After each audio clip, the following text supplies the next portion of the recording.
ما تيجوا كده لما نشوف مع بعض انا عملت حامل المناديل ده ازاي.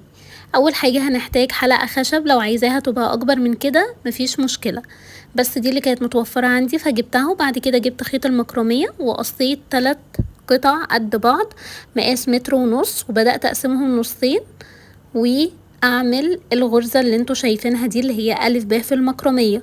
هعمل 3 قطع بالظبط، فاحنا كده بقى معانا 6 قطع. هاخد كل 3 وهعمل ضفيرة عادية خالص اكنك بتضفري شعر بنوتك كده.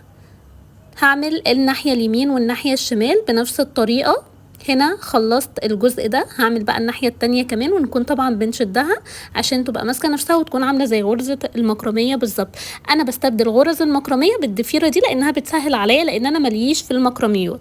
بعد كده بقى جبت عصاية المقشة، وهي البص معانا في فكرة النهاردة قسمتها ل3 قطع، يعني انتي تقدري تعملي 3 قطع من اللي انا عملتها دي.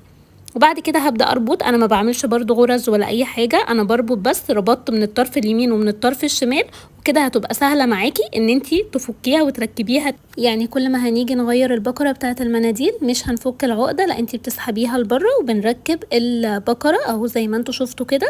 بنقوم معديين البكرة وبعد كده بنرجع نركب العقدة تاني. سهلة وبسيطة وشيك جدا ومش هتكلفك اي حاجة.